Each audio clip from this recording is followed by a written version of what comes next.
It's not actually a real bee suit, but it's like a painter suit.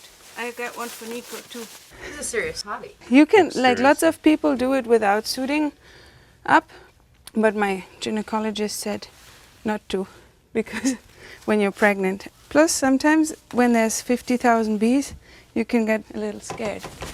And then I like to be knowing what I'm saying.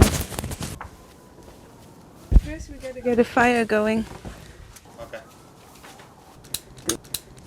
Bees, if you smoke them, they think the hive's going to burn, so they get into a different mode and don't want to attack. But these ones are pretty friendly anyway. This is legal, right? Yeah, in San Francisco it's totally legal. You don't need any permits or nothing, but you still don't want to piss your neighbors off, because the houses are closer in the city. It's a nice thing because honey from the city is oftentimes a lot purer than honey from the countryside, even though you might not think so.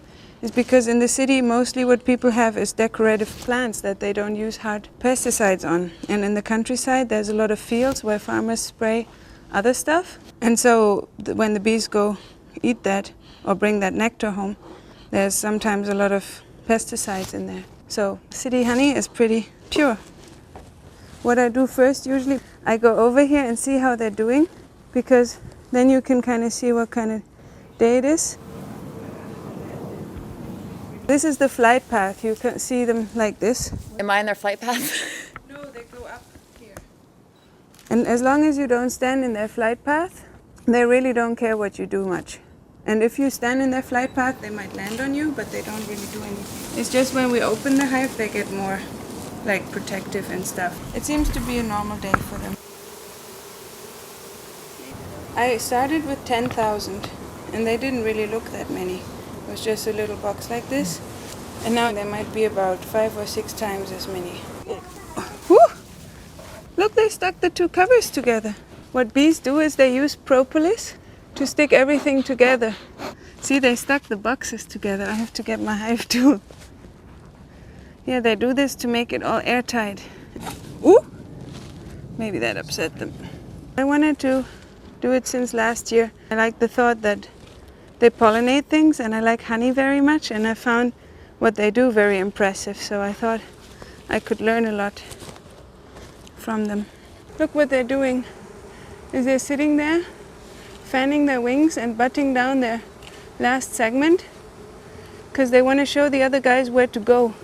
In their last segment, they have a little gland with pheromones and smells, and they fan their wings to distribute that smell, so that all the ones who might be lost in the air, they know where to go. They stick their butts up in the air and they go like this. Come over here, come over here. They have this intelligence, like each one of them is not very, you can't say this is a smart bee, but the way they all act together and the decisions they make, like which cell do they feed with royal jelly that it becomes a queen. Nobody knows why and how they do a lot of these decisions, and how they have the GPS built in to find their hives again, and how they do their little dances to tell their other co-workers about a good source of pollen or nectar. It's just also fascinating what they do.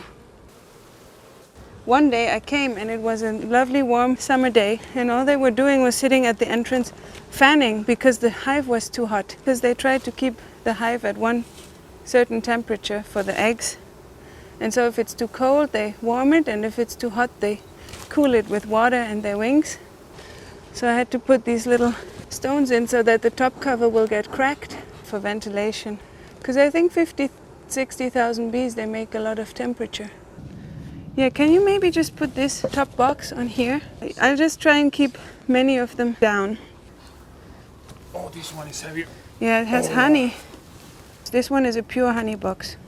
There's also brood in there. Brood box is where the queen lays eggs. These ones are made for queen reproducing and laying eggs. This one is a pure honey box. Because here, this metal thing you can see is a bee excluder, which is just a metal thing that is so tiny that only the workers can get through, but not the queen to lay eggs in here.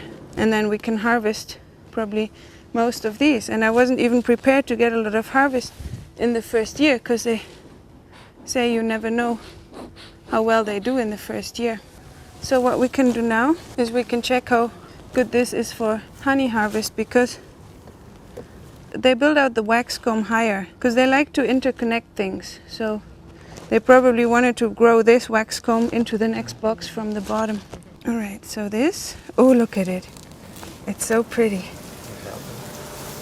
Oh, so you see here, over half of it is capped honey, and the one that isn't capped yet, either the cells aren't full yet, or the honey hasn't got the right moisture yet. This side is all ready to harvest because it's all capped. It has a cap on it. And this side, it needs still some of the cells need still capping. Because otherwise, what if you harvested now? What would happen? Nothing much. It's just you might have honey that's got too much water. This looks very promising because it's the outermost frame. And since bees always start in the middle, that means if they're done with this one, that whole box can be harvested honey very soon. And if we look at one in the middle, we might hopefully find one that's all capped. So this one feels very heavy. Is it capped on the other side? Yeah, look at this. Both sides. Whoop, like this. All ready to harvest. And how do you harvest it? I have to borrow an extractor from the Beekeeping Association. It's like a washing machine. You put the things in there and then spin them around, and then honey comes out at the bottom. How much honey do you expect to get out of here? I have no idea really. I just keep reading online that one box can be like 30 pounds of. There's different sizes of boxes, so I have the smallest ones. But you lifted this one, right? What do you think? How much was it? Probably 20. 20 pounds? 20 kilos. Oh yeah, so if that's all honey, it's a lot of stuff. And I'm very proud of the little girls. Look at them, how busy they've been the first year. This one is not all capped yet either. And this side is still all open. Honey, it looks nice, doesn't it? They built all of that themselves. It's 3 months.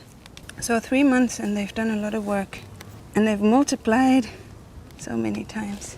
In the first weeks, it was exactly what I expected, because the classes I took were only with like the same, like 2 boxes or something.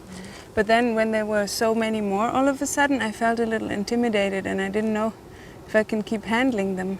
But because I always checked every single frame, and there was so much work, even with 2 frames. Every time you interrupt them, you interrupt them, and they can't go about their business as normal. So I asked a few people, and they say you don't have to check every single frame every time. So I just check now generally if they're okay and how things are going. So this box is ready to harvest, I guess, in a week or 2, and this one probably is too. At least a lot of the frames in it. So that's going to be a lot of honey. Oh, did she bite me through that? She did. See, there's this thing in my glove. It got through, but that's very rare. It doesn't hurt yet, I think. Are you getting stuck? Don't get... Oh no, she's dead too. She lost her stinger in me. That's sad. Okay. So this one I've done something wrong, I can already tell. This one, this side and this side are supposed to be evenly spaced, and it's not. So they built a lot of weird comb on that side because there was just more space. If you see here, it'll tear apart some of the comb because they already filled it with honey. Oftentimes I feel when bees don't do something as expected is because I did something that wasn't what I should have done. Sorry, ladies. I know you did a great job, but this just have to go elsewhere. And I never knew, like, do they want to keep their old comb and reuse it? So I put it at the entrance in the past, but they don't seem to want it. So I just put it on the side. This one, oh, this is very light. So here, you can see in this corner, they're still building the comb on the plastic foundation. And on the other side, they're starting to build, collect honey. This one goes back in, and then they can fix the comb. And I have to move it closer to the edge. See, now I spaced it out more evenly. These seem to be doing good so far. Have you heard anything about the colonial disorder? Yeah, I heard the colony collapse disorder is probably a multitude of things too.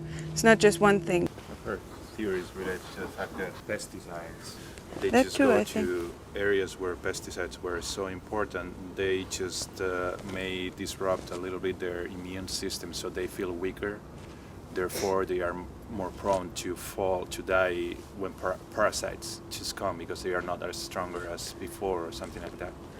What I heard is that there's not enough bees and that there's less and less bees. So, but then it's good that it's in fashion now a little bit, because then pollination keeps going.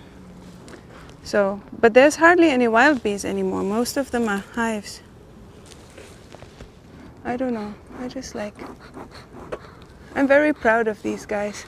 I definitely didn't expect almost 2 full boxes of honey by mid-July. So that's very exciting.